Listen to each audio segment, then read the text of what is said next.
ان کی ایکسیسیبلٹی سے لے کر فیسیلیٹیشن تک کے انتظامات کی پوری ذمہ داری جو ہے وہ ان اداروں پر عائد ہوتی ہے.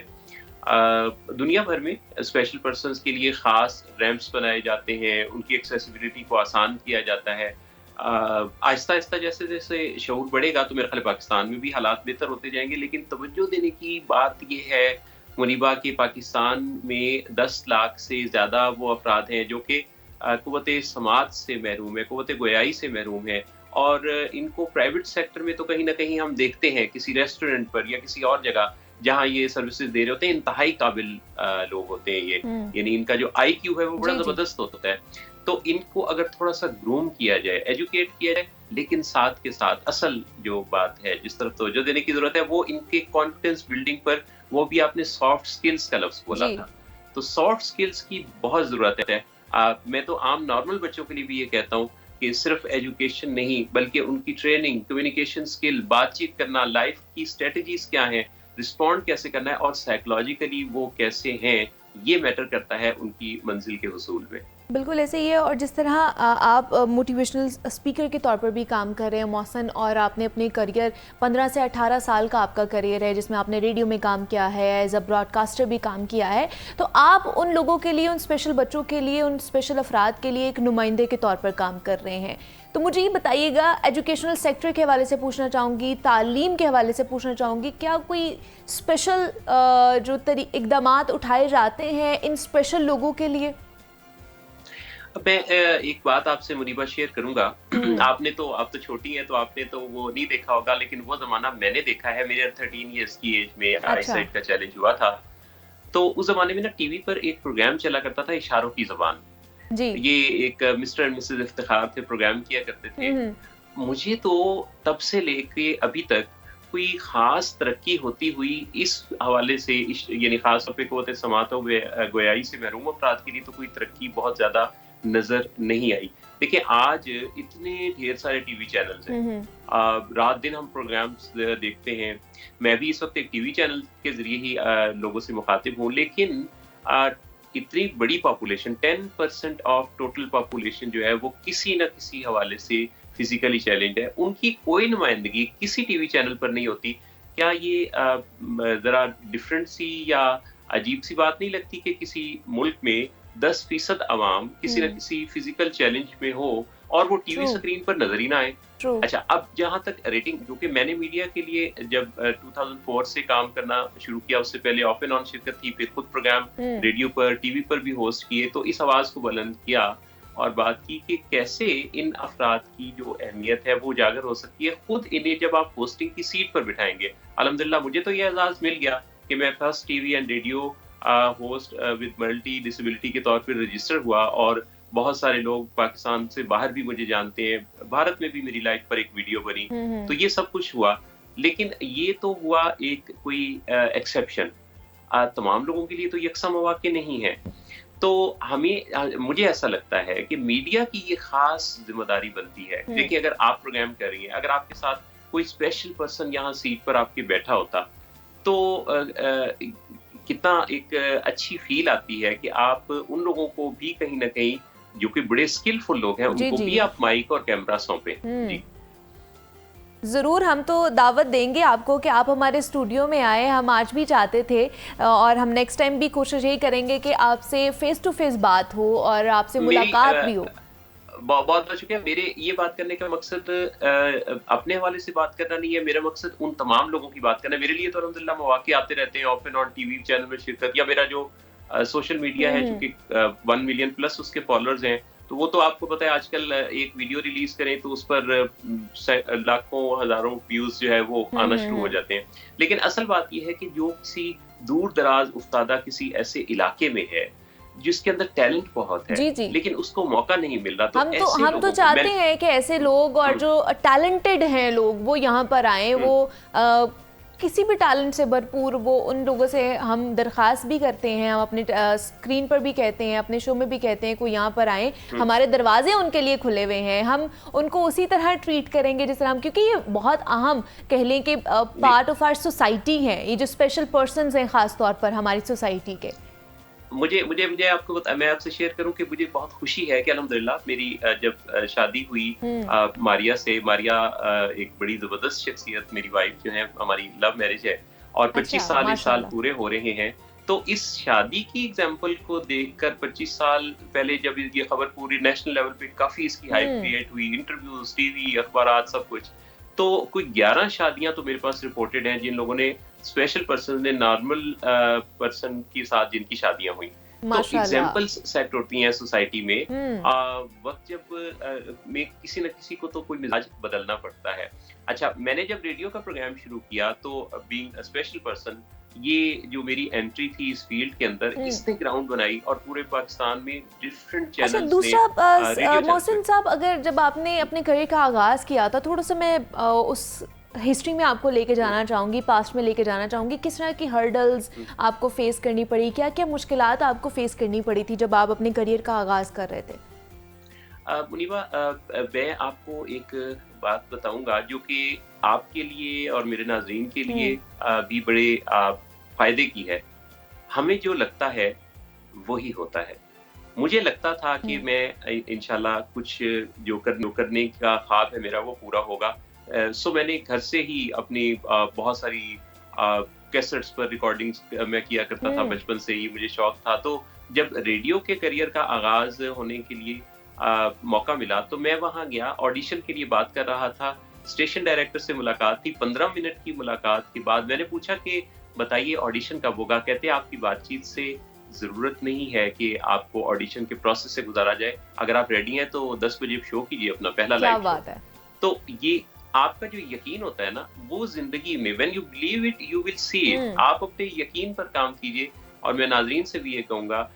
جن کے ہاں کوئی بچے ہیں، دشواریاں ہیں، جن کو کوئی فزیکل چیلنج ہے، کوئی مسئلہ ہے، ان کو منظر عام پر لائیں، ان کے کانفیڈنس بلڈنگ پر کام کریں. ایک دفعہ اگر ان کے کانفیڈنس میں کچھ کمی نظر آئے تو اس کام کو کروانے سے مت، انہیں آگے بڑھائیے. اور ان کی کانفیڈنس بلڈنگ پر جب آپ کام کریں گے، ان کی پریزنٹیشن آڈیو پر، ویڈیو پر ہونا شروع ہوگی، تو وہ کسی بھی فورم پر، میڈیا علاوہ بھی، اگر وہ فرض کریں کسی آرگنائزیشن کا حصہ بنتے ہیں جہاں انہیں پبلک ڈیلنگ کا سامنا ہے، تو کانفیڈنس کا بلڈ کرنا، بات کرنے کا اچھا ہنر آنا،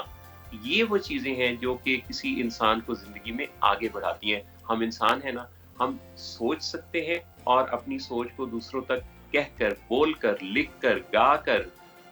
تصویر بنا کر ہم اپنی سوچ کو منتقل کرتے ہیں. اپنے ہنر کو پہچانیے اور اپنے ہنر کو استعمال کرنا شروع کیجیے. اچھا، دوسرا مجھے یہ محسن بتائیے کہ جیسے میں نے ایجوکیشن کے حوالے سے بات کی اور اسپیشل اسکولز ہیں بھی، لیکن کہا جاتا ہے کہ ایک تو وہ کیونکہ پاکستان میں بہت زیادہ ہیں ہمارے اسپیشل بچے، تو ان کی نسبت وہ بہت کم ہیں جو اسپیشل ایجوکیشن سیکٹرز جو بنائے گئے ہیں، جو ادارے بنائے گئے ہیں. اور دوسرا ان کی جو فیس ہے وہ بہت زیادہ لی جاتی ہے جو ہر کوئی افورڈ نہیں کر سکتا ہے. تو آپ کو کیا لگتا ہے کہ اس حوالے سے ہمیں مزید کیا اقدامات اٹھانے کی ضرورت ہے اور اس میں کیا نیا ایک جو ہے وہ قدم ہم اٹھا سکتے ہیں، نیا انیشیٹو لے سکتے ہیں؟ انفراسٹرکچر کے اندر کافی تبدیلیوں کی ضرورت ہے. نیشنل لیول پر اس چیز کے اعداد و شمار جب آ چکے کہ اتنی بڑی تعداد میں آپ کے ملک کے اندر اسپیشل پرسنز ہیں، تو آپ کو ان کے لیے نئے سرے سے جائزہ لینا ہوگا. خاص طور پہ ہمارے یہاں سوشل ویلفیئر ڈپارٹمنٹ کے اندر، اسپیشل ایجوکیشن ڈپارٹمنٹ کے اندر باقاعدہ اس کی منسٹری موجود ہے. تو ان کو بھی ایسے خاص موقعوں پر ضرور میڈیا کی یہ ذمہ داری ہے کہ وہ ان کو بلائیں، ان سے بات کریں. جب کسی بارے میں بات ہوتی ہے نا تو مسئلے حل ہوتے ہیں. میں نے جب ریڈیو کا پروگرام منیبا کرنا شروع کیا تھا تو پنجاب یونیورسٹی میں اسپیشل ایجوکیشن کا ڈپارٹمنٹ 4th فلور پہ تھا، اور میں نے یہ کیا کہ میں نے متعلقہ لوگوں کو، انتظامیہ کو اپنے پروگرام میں دعوت دے دی اور وہاں بلا کے آمنے سامنے بٹھا کے لائیو کالز تھیں اور ان کو بتایا کہ کس طریقے سے وہ اسپیشل پرسن تو وہاں جا ہی نہیں سکتے جو ویل چیئر یوزر ہیں، وہ 4تھے فلور پہ کیسے جائیں گے. اور ہمارے اس پروگرام کے نتیجہ میں وہ ڈپارٹمنٹ نیچے شفٹ ہوا. تو آپ بھی ایسا ہی کیجئے. آپ اپنے اس شو کی مدد سے اگر دلچسپی لے رہی ہیں اور آپ نے یہ پروگرام، جیسے 15 اکتوبر کو جو ہے وہ نابینا افراد کا عالمی دن منایا جاتا ہے جسے وائٹ کین ڈے کہتے ہیں. تو اس شو پر اس حوالے سے بھی خاص پروگرامز ہونے چاہیے. تو میں سمجھتا ہوں کہ اس پہ گنجائش ہے نا اس پہ کام کرنے کی. حکومت کی بھی ذمہ داری ہے، لیکن میں سمجھتا ہوں کہ حکومت کی طرف انتظار کی نظر سے دیکھتے رہنے کی نسبت ہمیں اپنا کردار ادا کرنا ہوگا، مجھے اور آپ کو. اچھا، جس طرح آپ نے حکومت کی ذمہ داری کے حوالے سے بات کی ہے کہ ایک بہت بڑی اور اہم ذمہ داری بنتی ہے حکومت کے اوپر بھی کہ وہ خاص طور پر اسپیشل بچوں کے حوالے سے، اسپیشل افراد کے حوالے سے کوئی انیشیٹوز لے. دوسرا، اقوام متحدہ بھی فنڈنگ دیتا ہے سارے جتنے بھی ممالک ہیں ان کو اسپیشل پرسنس کے حوالے سے، لیکن رپورٹس کے مطابق ہمیں یہ پتہ چل رہا تھا کہ شاید پاکستان جو ہے وہ ان کو ابھی تک انگیج نہیں کر پایا ہے، مطمئن نہیں کر پایا ہے فنڈنگ کے حوالے سے اسپیشل پرسنس کی. آپ کے پاس اس حوالے سے کوئی اپڈیٹس ہیں؟ دیکھیں، پاکستان کو انٹرنیشنل لیول پر اس بارے میں بات کرنے کی ضرورت ہے کہ یہاں جو اسپیشل پرسنز ہیں ان کے حالات کیسے ہیں. یہاں تو میں آپ کو بتاؤں، الحمدللہ میرے وسائل تو اللہ نے مجھے یعنی ایسے رکھے ہیں کہ میں اپنی تمام ضروریات، تمام معاملات کچھ اللہ کے فضل و کرم سے چلاتا ہوں ایزیلی. لیکن یہاں تو ایسے لوگ بھی ہیں جن کے پاس ویل چیئر کا انتظام نہیں بالکل ہے، ایسے ہی ہے، جن کے پاس بنیادی ضروریات نہیں ہے. تو پاکستان واقعی اس چیز کو بین الاقوامی فورمز پر اس طرح سے ریپرزینٹ نہیں کر پایا. تو کیا وجہ ہے کہ ہماری پالیسیز چینج ہونے کی ضرورت ہے؟ کیا وجہ ہے کہ ہم اچھے طریقے سے ریپرزینٹ نہیں کر پاتے اپنے تمام تر مسائل کو؟ اور خاص طور پر اس مسئلے پہ آج ہم بات کر رہے ہیں کہ اسپیشل پرسن کے، یہ تو کوئی ڈھکا چھپا تو ہے نہیں ہے کہ اس کو ہم اچھے طریقے سے ریپرزینٹ نہ کر پائیں، ایڈریس نہ کر پائیں انٹرنیشنل فورمز کے اوپر. جی، تو اس کے لیے پھر کام کرنا ہوگا. اس کے لیے جیسے ہماری ایک ساتھی ہیں سائمہ سلیم، جنہوں نے سی ایس ایس میں کافی اچھی پوزیشن لی، پھر وہ بین الاقوامی فورمز پر بھی کام کرتی ہیں. وہ اپنی محنت کی بدولت یہ سارا کچھ انہوں نے کیا. لیکن ہمیں سرکاری سطح پر ایک ایسی کمیٹی بنانے کی ضرورت ہے جو ان سارے حالات کا کیلکولیشنز کا جائزہ لے، پھر ان کو بین الاقوامی سطح پر اقوام متحدہ میں جا کے بات کریں. مختلف جو انٹرنیشنل فورمز ہیں، یونیسیف ہے اور ادارے ہیں، وہاں جا کے بات کریں اور بتائیں کہ یہاں حالات یہ ہیں. تو ہمارے پاس، اگر پاکستان کے پاس فنڈز نہیں ہیں تو وہاں سے وہ بات کریں اور یہاں اپنا کام شروع کریں. ڈیلے اتنا زیادہ ہے، میں تو حیران ہوں کہ کتنے ایسے بچے ہوں گے جو اب شاید بوڑھے ہو گئے ہوں اسی انتظار میں کہ حالات بدلیں گے. ویسے جس نظریے کا میں قائل ہوں وہ یہ ہے کہ انتظار ظلم ہوتا ہے. دوسروں کی طرف آس کی نگاہ اٹھا کے انتظار کرنا ٹھیک نہیں ہے. اپنے اوپر اپنے ریسورسز، اپنے جو اختیارات ہیں ان کا خود استعمال کرنا ہی آپ کو زندگی میں ترقی دیتا ہے. میں ایک اور خاص بات منیبہ بٹ آپ کے ریفرنس سے، اپنے ناظرین سے اور ان اسپیشل بچوں کے جو پیرنٹس ہیں ان سے اور سوسائٹی سے کہنا چاہوں گا، وہ یہ ہے کہ ان بچوں کو، جو اسپیشل بچے ہیں، بچے ہی نہیں یہ بڑے بھی ہو جاتے ہیں، تو یہ ینگسٹرز بھی ہیں، یہ خواتین بھی ہیں، حضرات بھی ہیں، یہ اپنی فائنینشیل فٹنس پر ضرور کام کریں. جہاں جہاں بھی میری آواز پہنچ رہی ہے وہ لوگ ان کو اپرچونٹی دیں. یہ زیادہ اچھے طریقے سے، ان کا آئی کیو بڑا زبردست ہوتا ہے، یہ بہت زبردست طریقے سے کام کرتے ہیں. ان کو مواقع ملیں، ان کو مختلف فورمز پر اور میڈیا پر. یہ میں دوبارہ زور دوں گا کہ میڈیا کی ذمہ داری ہے کہ ویکلی شوز ان کے لیے ریگولر بیسس پہ جو یہ خود ہوسٹ کریں، خود اس کے اندر گیسٹ بلائیں. ایسے شوز ریگولر بیسس پہ ٹی وی چینلز نشر کریں تاکہ ٹی وی چینل کے اندر بھی ان کو باقاعدہ طور پہ ان کا سکوپ بنے، ورکنگ پوزیشن بنے اور سوسائٹی کے اندر ان کی ایک جگہ بنے، مختلف پرائیویٹ آرگنائزیشنز میں بھی. اور پھر ان کی شادیوں کے لیے ان کا پورا حق ہے، ان کے بھی جذبات ہیں. بالکل ان کی شادیوں کے لیے ایسے کپلز کو، ایسے لوگ جو شادیاں جن لوگوں نے بڑی کامیابی سے، بالکل آپ ایک ایگزامپل ہیں ہم سب کے لیے، ان افراد کے لیے جو ڈیموٹیویٹ ہو جاتے ہیں، جو کہتے ہیں کہ ہم فزیکل چیلنجڈ پرسن ہیں اور ہم ڈسیبل ہیں اور ہم شاید نہیں کر سکتے. تو آپ ایک بہت بڑی ایگزامپل ہیں ان کے لیے. الحمدللہ بہت میں کوشش کرتا رہتا ہوں. ابھی جب مجھے عمرہ کی سعادت حاصل ہوئی 4 سے 12 مئی کے درمیان، تو میں نے وہاں سے بھی جو ویڈیوز ریلیز کی جس کے الحمدللہ کافی لوگوں تک پہنچی. اور آپ حیران ہوں گی کہ میں جب وہاں عمرہ کے لیے مختلف خاص جگہوں پہ حاضری کا مجھے توفیق ہو رہی تھی، موقع مل رہا تھا، تو اس پر جو کامنٹس ہیں جو کہ لاکھوں کے ویوز اور سینکڑوں کے، ہزاروں کے کامنٹس آپ جا کے اگر میرے فیس بک پیج پر دیکھیں تو وہاں لوگوں نے یہ تبصرے کیے کہ اگر آپ جا کر اس طریقے سے یہ سارا کچھ پرفارم کر سکتے تو ہم تو ٹھیک ہیں، چنگے بھلے ہیں، ہم کیوں نہیں جا سکتے. تو لوگوں کو بڑی موٹیویشن ملتی ہے ان چیزوں سے. تو جب ایسے کچھ لوگ جب سامنے آئیں گے نا، دنیا میں تو ایسے لوگوں کی بڑی قدر ہوتی ہے. آپ ذرا دیکھیں نک ویو جیسے لوگ دیکھیں، اور کتنے لوگ ہیں. ہم صرف کتابوں تک ہی ہیلن کیلر جیسے کریکٹر رہ گئے، حالانکہ سوسائٹی میں کتنی ہیلن کیلرز ہیں جن کی بات ہی نہیں ہو سکی، جن کو سوسائٹی میں سامنے لایا ہی نہیں جا سکا.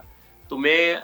ذاتی طور پہ سمجھتا ہوں کہ زندگی کے گنے چنے سے دنوں میں سے زیادہ دن میں نے گزار لیے، تھوڑے سے دن باقی ہیں، لیکن میری خواہش یہ ہے کہ میری اس دنیا میں، کائنات پاکستان میں جہاں مجھے موقع ملتا ہے پریزنٹیشن کا، نمائندگی کا، تو میں یہ بات ضرور کرتا رہوں گا. میں نے یہ بات بھی کی تھی جس کو خیر سرکاری حلقوں میں کافی اہمیت بھی دی گئی اچھا. کہ قومی اور صوبائی اسمبلی میں ایسے افراد کی نمائندگی کے لیے خود ان کی نمائندگی ہونی چاہیے، انہی میں سے بے وہ شک. آئیں اور ان کو نشستوں پر، اسپیشل نشستوں پر بٹھائیں. اچھا، پھر ایسا جو ہے وہ ان کے لیے ایک باقاعدہ کاؤنسلنگ کا، میرا فیلڈ چونکہ کاؤنسلنگ ہے ولنگ ویز کے لیے،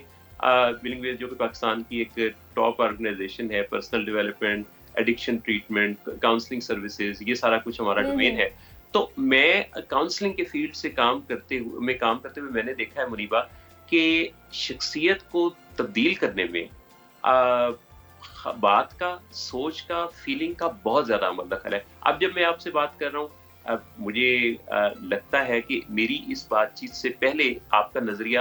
شاید اسپیشل پرسنز کے حوالے سے جو تھا، اس وقت بات کرنے کے بعد اس میں کچھ نہ کچھ ہلچل ضرور مچی ہوگی، کچھ نہ کچھ خیالات ضرور پہنچے ہوں گے. تو جو بات کا اثر ہوتا ہے نا، یہ بات الفاظ میں بڑی طاقت ہے. بالکل ایسے ہی. ان لوگوں کے لیے، ایسے بچوں کے لیے، ایسے گھروں کے لیے کاؤنسلنگ کے ذریعے ایسی اچھا، خاص طور پر مجھے محسن یہ بتائیے گا والدین کے لیے کیا کہیں گے؟ بیکاز ہم نے بہت سے ایسے بھی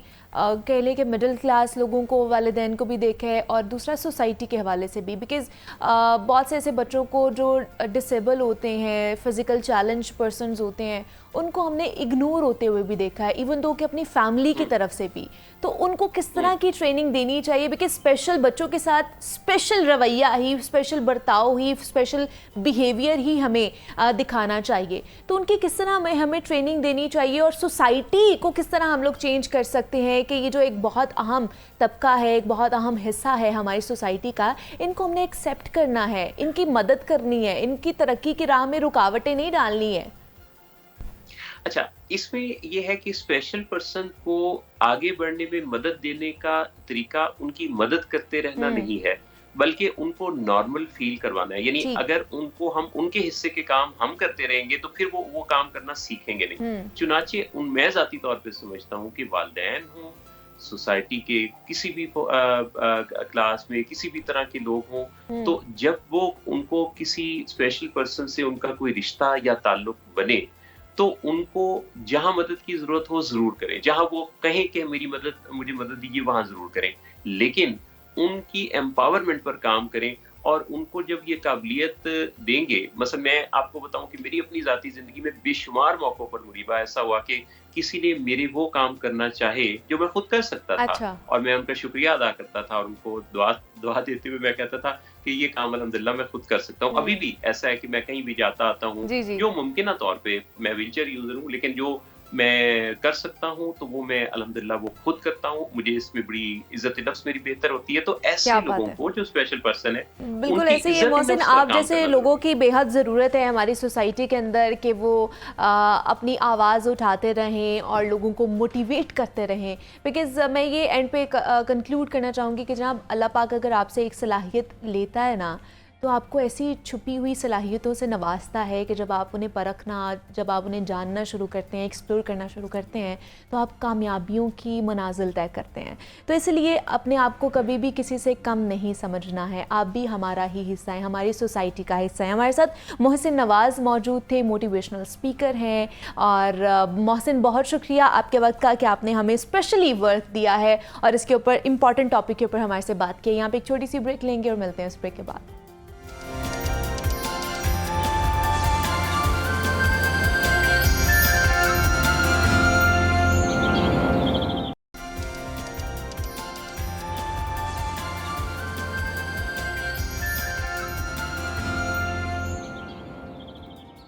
یہ ایک تاریخ ساز حقیقت ہے کہ خاتم الانبیاء سید المرسلین حضرت محمد صلی اللہ علیہ وآلہ وسلم کو اللہ تعالیٰ نے رحمت للعالمین بنا کر دنیا میں بھیجا. یہ لقب اور شرف ایسا ہے جو کسی اور کے لیے استعمال نہیں کیا گیا.